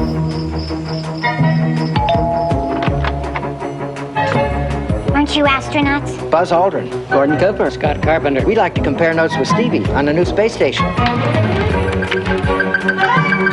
Hello? Hi, Tommy Lasorda for Stevie. Hey, what's up? Just a question about moving Randolph to the number 2 position. Yeah, second, and this'll work. It's perfect. Hi. Hey, we're the Pointer Sisters. Stevie's expecting us. Well, come in. We need help with our new album. Burt Bacharach, Little Richard. The Amiga. Color, sound, graphics, power. At a price to make it truly the computer for the creative mind. Can't you hear me, Steve? What can the Amiga do? Well, what do you want it to do? Mr. O'Neill, Stevie is upstairs, but it's kind of crowded. Would you like some fried chicken while you're waiting? Amiga from Commodore. The computer for the creative mind. Wow. Yep. We are back, ladies and gentlemen. Those were 2 movies. Those were 2 movies. One of them was a movie and a half, in my opinion. So we're doing a versus thing here, because these movies bear a lot of similarity to each other, I think. They're both about mafia don people, or people heavily involved in the mafia, who are also eccentric, drug-addled entertainers. Yeah. And they are both almost Shakespearean comedy of errors. Yeah. The whole way through, just... Yeah. Kind of just goofy. Just mad, crazy collection of coincidences. Kind of... It's like... have you seen that, the... Burt Reynolds? Was it Burt Reynolds? Yeah, Burt Reynolds and Dom DeLuise. Rat Race. I have not seen Rat Race. That's what Rock'n'Rolla, or not Rock'n'Rolla, Smoking Aces remind me of. It's a rat race to get to the penthouse. They have many things in common. We're going to put these things, I think, up against each other. All right. You're in the much calmer segment of comics on film. We turned into exhausted. NPR all of a sudden. Yeah. Well, you did all the talking, so you get tired. Yeah. So now, here I am, Ira Glass, and Movie Lab. So, out of these two movies, both of them have crazy children. Which one do you think is the better crazy child? Mad Riddlin' Kung Fu Kid or young Johnny Quid Rock'n'Rolla? The Kung Fu Kid wins hands down. Hands down. I agree. Oh, it's Easily. so great. It's just such you can probably just YouTube the Smoking Aces crazy kid and it'll come up. The guy's insane. Make it a note. Smokin' wins in that one. That little sequence is worth the cost of admission to this movie. Easily. By far. That and the Jason Bateman sequences where Jason Bateman's just a wacky peripheral character. Yeah. Sex-addled lawyer. Yeah. Just with some bunny head for some reason. There's a bunny head in his apartment. Not an actual decapitated rabbit, but a mask. And he's got pornography freeze-framed on the TV and like pantyhose hanging all over the place and herpes on his face. Oh, yeah. And nothing is made of any of this. Yeah, he's got cold sores everywhere. He's obviously a sex addict. He talks about himself in really weird ways, and he does an amazingly bad handshake. It's just great. I love it. More Jason Bateman. Leave Jason Bateman alone. Anyone who doesn't like him, and that I mean more than all the other leave people alone. Jason Bateman's an amazing character. You can actor. trade your Biebers and your Afflecks. We need to keep the Bateman. Yes. All right. Another similarity between these two films: homosexuality in the criminal underworld. Which one had the better homosexuality in the criminal underworld? Do you think? I want to say Smoking Aces because of the. It's Alicia Keys. And the main chick because from the Empire. Because it insinuated that Alicia Keys would be making out with a girl. That's all you really have to do before my motor gets running. Like there might be some lovemaking with some lesbians. Yeah. All right, I'm in. All right, you're giving that one to Smokin'. I think I'm not actually. No? I'm not giving it. I want to. But we're on the same page still. Because of the funny in Rock'n'Rolla with the whole "what would you do for your friend who's going up to jail for 5 years." You'd slow dance with him. It's fucking genius. Rockin' takes it. Rockin' takes it in my book too. It's so great. Yeah. Because he's like a homophobe, but he's such a bro that he's willing to dance with him. And then he's so weirded out about it the rest of the movie. It's very cute. It's very cute. Puts uncomfortable. Mm-hmm. Best use of budget, bearing in mind that Rock'n'Rolla cost $1 million more than Smoking Aces. I think Smoking Aces. I'm going with Smokin' on this one. All right. Another point for Smokin'. Jeez. Okay. Best mobbed up artist character. Who do you go with? Do you go with Buddy Aces Israel or Johnny Quid the Rock'n'Rolla? You go first on this one. Buddy Aces I find boring. Johnny Quid didn't quite nail it, but I like Johnny Quid better. So yeah, I'm going to go the same thing. Oh God damn. This is what happens when we spend 4 days putting a podcast together. we locked ourselves in a bomb shelter to do this, and we've started having our cycles have synced up, apparently. All right. Better Mafia Don informant. This is also going to be Buddy Israel versus the big bad in Rock'n'Rolla. I think it's going to be...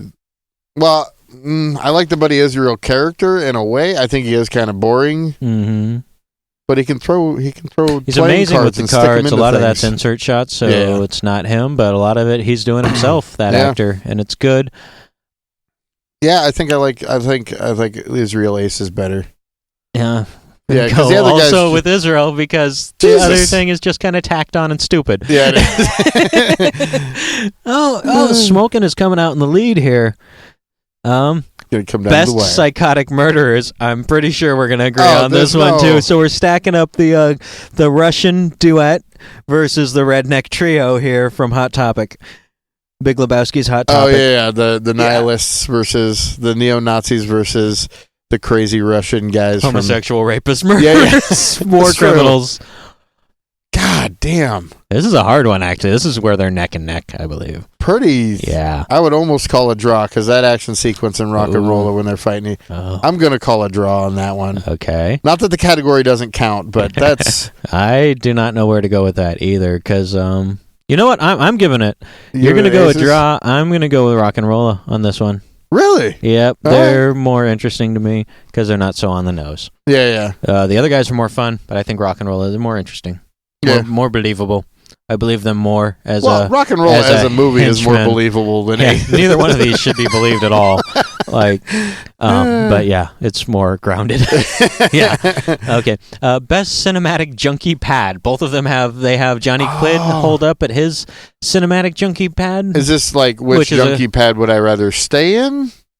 You define the question as you. This is America. God damn it. You get to make a choice. I'm going with Israel Aces because it's got the hookers and all the cocaine. I'm going to go and define the question the other way and go with Rockin'. So that's one each. One each, because I think Johnny Quid's place just photographs so well. It does. And actually, the cinematography, I would give just end to end. I think Rock'n'Rolla, the shot framing is better, tip to tail. But it's not one of my listed categories, and I'm too tired to write it. Maybe. There's no rules. Yeah. This is America. Best racism. Which movie? No, we don't endorse racism. You should not be racist. No. But if you're going to use it in a movie, you might as well. If you're doing a movie about the criminal underworld, typically a lot of racism. Of them. Yeah. This one has racists. The Mafia Don is against the Mafia Don hates immigrants, so it's more of a classist thing. Yeah. And then the other one has neo-Nazis who aren't above having sex with a black girl in an elevator on the way to a murder. Are we saying who made the best racists? Which racism did you like better for whatever reason? I see the problem with the Smokin' Aces guys is they weren't like. It's just there to add it. They just put it in to there. The hate pile. Yeah. Nobody had a swastika or anything. Their it was tattoos just weren't. They're like, we're racist, but that's kind of a hobby. We're actually crazy people. Like if I was to define myself, I don't like labels, but I'd be a psychotic ahead of a racist. Is kind of their thing. I'm gonna go with Rock'n'Rolla. I'm going Rockin' too. I'm going Rockin' too because he's always racist all the time. You know, they say he's racist and he is. So or classist at least. Yeah. Best bigotry, I'll give it to Rock'n'Rolla. Yeah. Alliteration. Alliteration's funny, kids. Best bigotry. Okay. Both these movies feature heavy exposition at the top of the movie. Right off the bat, a lot of exposition, laying out the cards, what's going on. It all, yeah. Which one would you give it to? For a second there, I was like, what's expedition mean? Oh, expedition's a car that you can't parallel park in Seattle.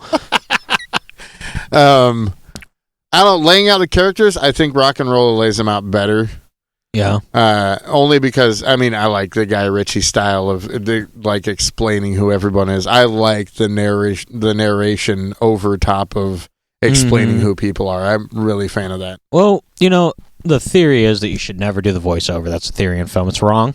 Especially, what are you going to do? Have an extra movie ahead of Fight Club out either of the whole of these? Game. Let's adapt it from a novel. You get different rules. But the pretentious goddamn theory is you never do voiceover. It puts people off. Blah blah blah blah blah. Nah.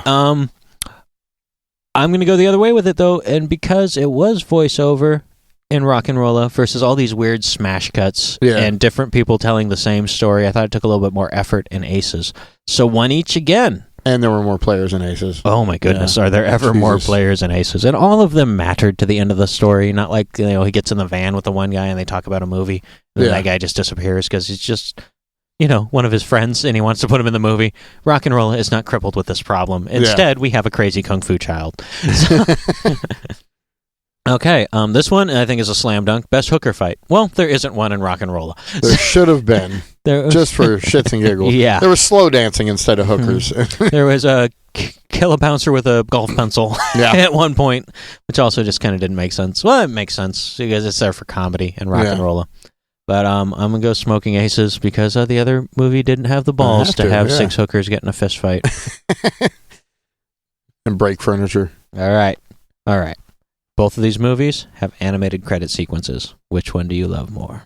Oh, at the end? At the end of Smokin' Aces, there's an animated credit sequence, and at the beginning of Rock'n'Rolla, there's a highly stylized animated credit sequence. I think I like my animation at the beginning. I do too. All right, rockin' it is. All right. Oh, and which movie did you like better?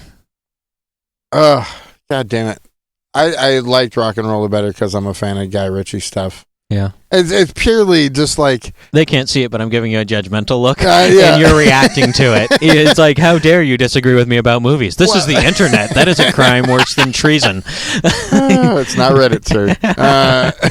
If you don't like exactly what I like, you are Hitler. That is the internet discourse on movies. That's Pretty not the much. discourse we want to have, so I should stop giving you that look. You're allowed to like Rock'n'Rolla. I have opinions, I support and I'm your larger right than you, to so I'm going to exist keep and them. enjoy Rock'n'Rolla. Yeah. I like. I mean, action sequence in Smoking Aces, I think, is better than the action sequence in Rock'n'Rolla. I think there's tons of differences between the two, enough to make a defined line. They are for me. wildly different movies. Yeah. Yes. I would say Rock'n'Rolla is better at being engaging all the way through. See, that's what I think I liked about it so much. Is But I for gave a my shit about movie the dollar, characters. if you're going to kill a neo-Nazi and you're willing to have the balls to drop him ass first onto a running chainsaw, you win. You have my $19. Yeah, we're going action. It did I what might I buy expected popcorn. Rock'n'Rolla to do at some point. And Yeah. Rock'n'Rolla just never did it, so I'm going to give it to Smokin' Aces. I see. I like the dialogue. Yeah. So we defer on this one. Yeah. I guess What was we the can never... tally? Who ended up winning? Oh, well, let's see here. We're gonna have to keep talking while I do a tally. Well, I just want to know, we got our opinions. Smokin' versus Rockin'. Because we got our point systems. At least for Best the Crazy categories. Child was a slam dunk. Slam dunk. Smokin'. Best Homosexual Criminals, Rockin' Aces, taking it away. Taking it away there. Best Use of Budget, Smoking. We agreed on that. Best Mobbed Up Artist, also Smoking Aces. Smoking Aces. Best Mafia Don Informant, we agreed, I believe, Smoking Aces. Best Psychotic Murderers, Rock'n'Rolla versus a tie. So they each get a little half a line. They do a little, Yeah, half a hash mark. well, but that's not true, because you gave it a tie, so we'll give it one each. That doesn't work either. It doesn't matter. None of this is actually going in the Bible. Leonard Nimoy's Guide to Movies or whatever that guy is. Yeah. None of that's going to happen. So that was I'm Best just curious Psychotic. to find out. Best Cinematic Junkie Pad was a tie. Oh, yeah, we went 1 for 1. Yep. I think Yeah, we Aces are each gonna did it. win. Best Death of Mafia Informer. We forgot to mention. Oh, we did mention. One of them is just unplugged, and the other one It's fed to crawfish. is fed to crawfish. American crawfish. And since I love America, I'm going to give that one to Rock'n'Rolla. And also, I think just unplugging a guy's a weak way to kill him. All right. Mm-hmm. All right. Best Racism. We both give it to Rock'n'Rolla. Yep. And God, this is down to the wire. Best Hooker Fight Scene. Smokin' took it. And Best Animated Credit Sequence. Oh, you ready for the totals? You ready, Rusty? It's You ready? going to be 6. Is it even? Smokin' takes it by... You like Rock'n'Rolla better, Yeah. but Smokin' took the tally. Damn The it. driving Joe Bob Briggs totals is Smokin' Aces, but you know what? They're both good movies. Yeah, go watch They're them. for different points in your life. Yeah. I mean, Definitely. if I was 16, I'd really love Smoking Aces way more. I can like Smoking Aces in a way that I can't like certain other action movies that just suck. Yeah. I think Smoking Aces puts it together like, this is the world we inhabit, and you don't have to worry about what the rules of it are, because we've told you enough of them that everything will make sense, and Yeah. Megatron's not going to come back to life 11 times over the course of it, and you don't know why, and then Optimus Prime flies off into space to kill God with a sword after he rode a dinosaur. Yeah, Like, what the guy... Define your rules. I don't care how crazy a movie is if I know how the rules work. Yeah. And I go, okay, laser pointer to the ear, get it. It makes sense in the course of the movie because it's just a crazy movie. Yeah. Like, if the Hogwarts movies, if the rules for magic change in every movie, they would suck. Yeah, yeah. And that's why I can't get with the Transformers quadrology. Yeah. I think they like both of the movies keep a really good... They keep just a toe into this is reality. our universe, and this is what we're doing. Yeah, yeah. Yep. It's just enough to go, yeah, well, I could see a dude falling on a chainsaw, and I could see that stupid riddling kid. You know what I mean? And I could see somebody giving It's a shit just enough sort about a of painting to just fucking... skew enough. You know, it's not like Pulp Fiction, which is good for other reasons, is completely a different universe than ours. This is Smokin' Aces is just a universe next door. Yeah, yeah. Or Pulp Fiction is a universe where you could draw a box in the air and it shows up. Yeah. You know, okay, so that's like 6 universes over. Yeah. And I'll give it to that because that's where it exists. Yeah. Transformers, which you like and I don't, the first one, and I don't hate the first one by any means, but I don't think it was. I think it could have been done so much better if they would have gone. You know what makes a fantasy movie? Rules. It had plenty of. You know what though?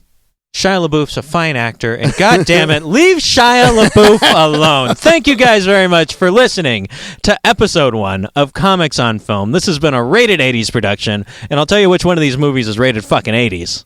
Right, Smokin' Aces. Both of them have great logos, too. They're going to look so good next to each other on our little podcast logo. Check us out. We are available online at rated80s.com very soon, hopefully. As soon as we get that WordPress SQL database up and running, Chad, my buddy Chad, help me with that, please, because I don't know what the fuck I'm doing. We'll be at rated80s.com. You can spell that 80S or 80s as a word. Yeah. And it will forward you to that page. We're going to have Rated 80s Twitter. When we get 100 YouTube subscribers, which means we probably have to put something on YouTube, or you guys could just subscribe to our empty fucking YouTube channel. Then we can make that YouTube/Rated 80s. Oh, we can put some comedy up there. We got a Rated 80s Facebook group that we haven't done anything with, but we are going to do this podcast, and we are going to have, who are we having as our special guest? We're going to pod hard. Big Irish who? Oh, Big Irish J, local comedian. Yeah, we're gonna do, he's a podcase. He's a podcaster. Yeah. He's got a very good podcast called Welcome to the Pod Crush. Hollingsworthless podcast. Yeah. The Jay Hollingsworthless podcast. Big Irish J. So definitely check that out too. But he'll be on next week. We'll jam with him. Sleeve tattoos and driver caps. That's what we're all about next week with Big Irish J. What movie with Boondock Saints? I think Boondock Saints. That will inspire a lot of talk. I think as far as our guests go, as just a kind of surprise, we're going to let them pick the movie. Mm-hmm. I left it up in the air. They have to feel strongly about a movie. Yeah. Your most passionate movie. I kind of like, or something you completely hate or something you completely love. I think just leave it open. There are guests. Either the girlfriend you're glad you broke up with or the girlfriend you wish had never gotten away. Or if you're a woman, the other way around. Yeah. So. But it'd be hotter with ladies. Anyway. Leave Shia, Affleck, Bieber alone. But especially Jason Bateman. I want to start a religion dedicated to the love of Jason Bateman, and we'll wear that bunny mask. I don't know what it means. There is the Church of Scott Bakula. Mm-hmm.